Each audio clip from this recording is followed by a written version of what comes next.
قاعده 92 به وجود و خلقت ملائکه ایمان داشته باشیم. یکی که ملائکه موجود هستند و دوم یک تعداد ملائکه هستند که اونا بله اول به وجود ملائکه ایمان داشته باشیم و همچنان به این که ملائکه مخلوق هستند. خب این ملائکه ها که موجود هستند الله سبحانه و تعالی برای ما و شما بیان کرده که این ملائکه ها کس و ما یعلم جنود ربک الا هو. از این آیت شریفت استنباط میشه که الله میگه که لشکر الله را نمیفهمه مگر خود الله، بناهن تعداد دقیق ملائکه بر ما معلوم نیست. ما به تمام ملائکه ایمان داریم، اجمالاً به کلش ایمان داریم و تفصیلا به اون نامهایی که بر ما ذکر شده. بعضی ملائکه هست نامشان بر ما بیان شده، بعضی ملائکه هست وظایفش بر ما بیان شده در کتاب و سنت، به او ایمان داریم. و بعضی ملائکه هست که نه نامش بیان شده و نه صفتش بیان شده، پس ما بر از اونها هم به کلش ایمان داریم. چرا؟ الله میگه و ما یعلم جنود ربک الا هو. لشکر الله را خود الله میفهمه، ما نمیفهمیم که چقدر تعداد لشکر الهی هست.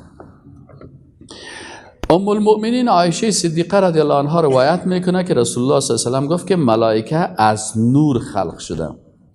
حدیث 5314 صحیح مسلم است. بعضی از کسای هستن که میگن اینال جن که است، صراحتا در قرآن آمده که جن که است چی است؟ از نار خلق شده، از آتش. متوجه هستین؟ بعضی کسا حتی دمی گمراه و کافر میشه و بیدین میشه.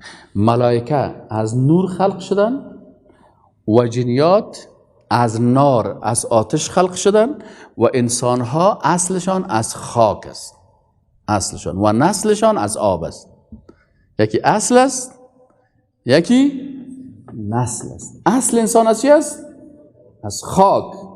اصل ملائکه از چی است؟ از نور. اصل جنیات از چی است؟ از نار هست، آتش است. از این خاطر ابلیس ملائکه نبود. بعضی کسا گمراه میشن و میگن که ابلیس چی بود؟ حتی در ادبیات دری بعضی اوقات میگن فرشته گناهکاری و عصیانگری. این لفظ کفری هست. فرشته معصوم هستن ملائکه.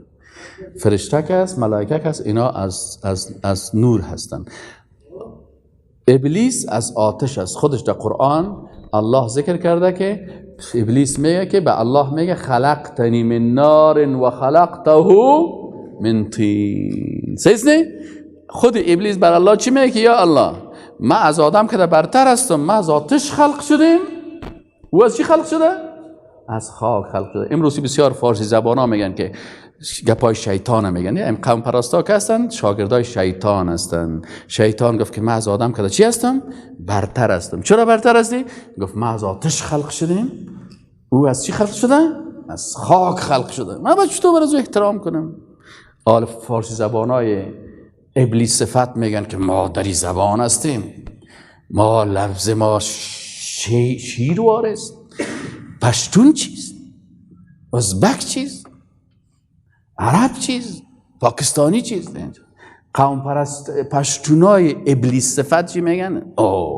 مونگ پختانه و تاجک چیدن، ازبک چیدن. باز ازبکای ابلیس صفت چی میگن؟ ازبک یخشی، پشتون و تاجک کلش یوق. ازبک کافر باشه او را خوش داره، مسلمانه، لا اله الا الله که میگه که اگر فارسیوان یا پشتون بود باز او را تایید نمیکنه. این همی قسم مزاری ابلیس صفت است. این همی قسم مثلا که قوم خدا برتریت میته دیگر عرب های ابلیس صفت است. مثل چی؟ مثل معمر القذافی، مثل صدام حسین. یا میگفتن که ما به عرب ایمان داریم، عرب بهتر است. فهمیدین؟ یعنی پس اونا هم در جمله ابلیس ها بودن. صدام حسین ابلیس بود، فهمیدین؟ معمر القذافی ابلیس بود، قوم پرست بود، عقیده ابلیسی داشتن. این عقیده ابلیسی است. متوجه هستن؟ دیگه اونو از در مصر که بود جمال عبدالناصر ابلیس صفت بود.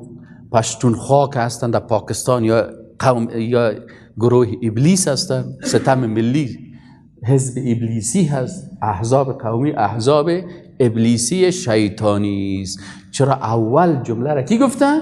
شیطان گفته. خلقتنی من نار، به خالق بودن الله شیطان باور داشت.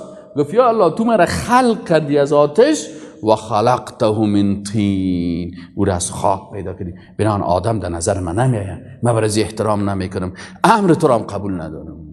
متوجه شدین؟ یعنی بسیاری کسا امر الله را مثل ابلیس را قبول نمیکنن. خب پس این عقیده رو باید ما و شما داشته باشیم که و در دیگه آیت قرآن میگه و کان من الجن، شیطان ابلیس از چی بود؟ از جن بود، ملائکه نبود. لکن بسیار ریاکاری کرده بود و بسیار چی کرده بود؟ آمده بود خود در صف ملائکه زده بود. الله وقتی گفت که خب اینال خیلی کلتان کسایی که در اینجا هستین کلتان به امر من تسلیم شوین، من چیزی که براتون میگم تسلیم شوین، ملائکه سجده کردن، ابلیس قرار شیشته بود. چرا؟ والا ما از آتش پیدا شدیم به انسان خاکی، او میگه امر ما هست، امر الله شریعت است، امر الله شریعت است. الله اگر گفتید که بر الله سجده کو، به غیر الله سجده نکو، خلاص امر الله می است که ما و شما به الله سجده میکنیم. اما وقتی بر از اونها گفت بر ملائکه که شما چی کنید؟ یا و کان من الجن، از جمله جنیات بودن.